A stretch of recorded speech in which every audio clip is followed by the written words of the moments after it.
at the top. So hence, what I have on the board here is my building. However, the emphasis of the drawing must be the roof.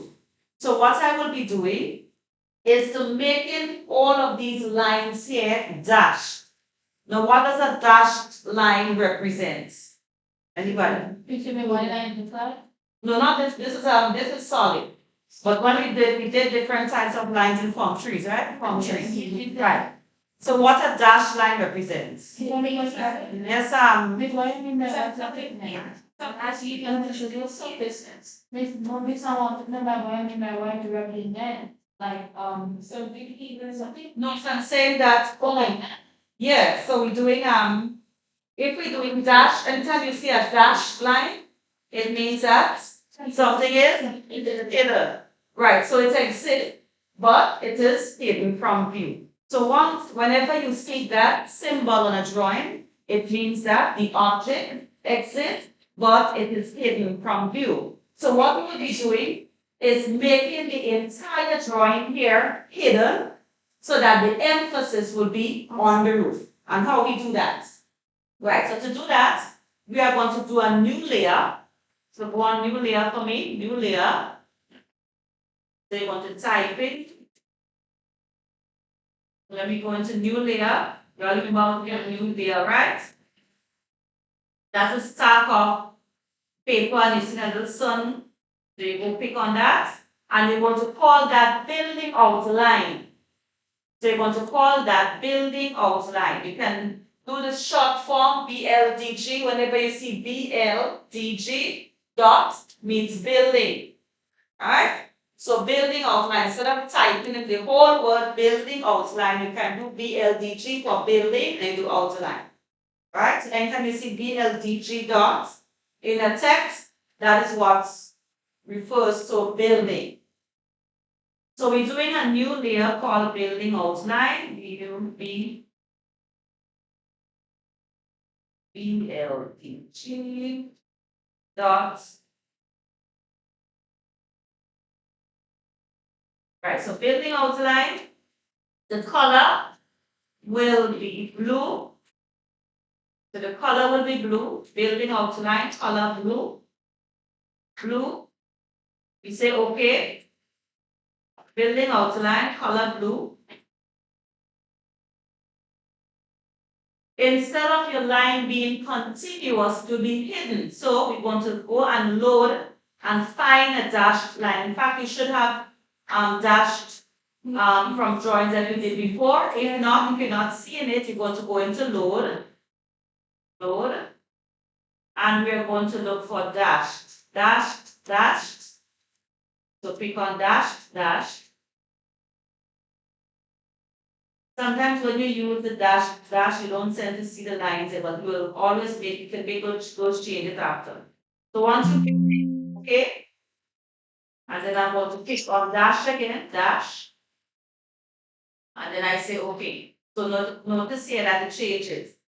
So building outline, color blue, dashed. So building outline, color blue, absolute, color blue, dashed as your line type.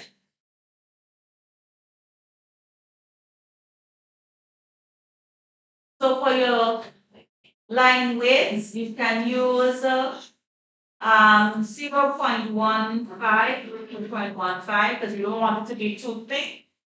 If when we print it, we find that the lines are too pronounced, then we could make the changes after. Alright? So you say okay. So I'm going to double click. So I'm going to double click on the building outline. And I'm going to extract this. So I'm going to draw a line somewhere. And then I'm going to match property, click on blue, and I'm going to make all of the lines I have so far blue. Now your line is supposed to be that, but as I said, sometimes it's only when you print it that's when you get to see the different lines showing up as dashed. Alright, so you're picking the entire drawing here, dash, because remember we said that the emphasis of the drawing is the roof. However, the building is part of when you're doing the roof plan.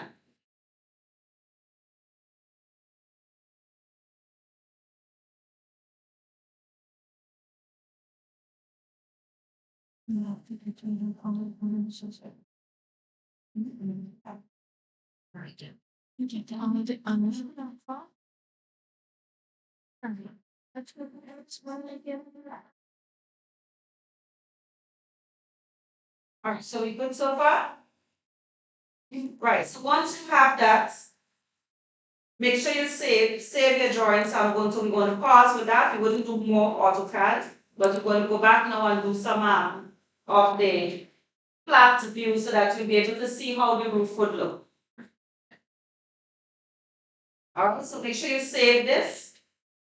You can just go file and save because you already had your floor plan saved, so you can just go in and then you hit save and it will be saved. So I wanted to sketch this building for me. Okay, so yes, so we do this. We're doing some sketch, please. Don't go on the ruler and think that will take long. Sketch. Okay. So sketch the building here. Sketch the buildings. We want to move on now to, because remember we did on Thursday last, we looked at the flat views to understand the concept of gable, hip, and hip and valley. So we're taking it a step further in that we are now looking at the parts of the framing of the roof. So we're doing the framing. Yeah. So we're doing the framing of the roof.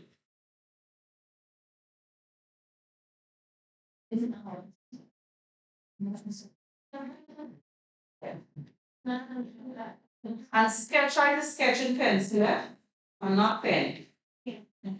Try to sketch in pencil. So draw a rectangular building for me. Draw a rectangular building for me. Put on a thickness, so you have your wall. So this represents my wall. You want to put a little window somewhere in the door. It's not necessary, but you can just put in a window or a door. So sketch something for me there.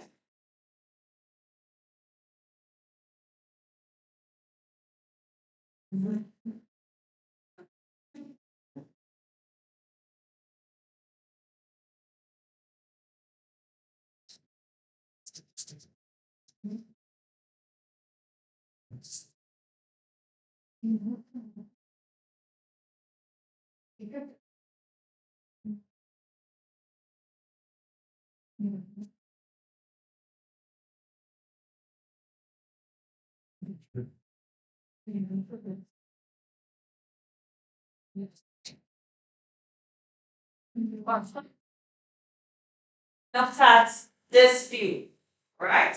So that is looking at your gable roof as a flat roof. For your AutoCAD drawings, you must go a step further in that you are now putting in the different thickness of the different roof members. That's what we want to look at here. So this part of the roof, what we said that this part here is called? This part is a fascia board, right? So this part here is a fascia board, right? The one in the middle is the ridge board. And then these boards here, these are called the rafters. Now, if you look at this here very carefully, you will notice that there is a thickness to all of this here, right? Now, there's no board that is as thin as a thread. So it means that all board will carry a thickness, not so? Yes. Right. So it means that all of these boards here that I'm going to put in must have a thickness to it. Now remember, you are looking at a flat view, so you're looking vertically down. Now if you look vertically down on this side here, what your lines here would look like? It will look straight, but what side? Horizontal or vertical? So to be vertical. So therefore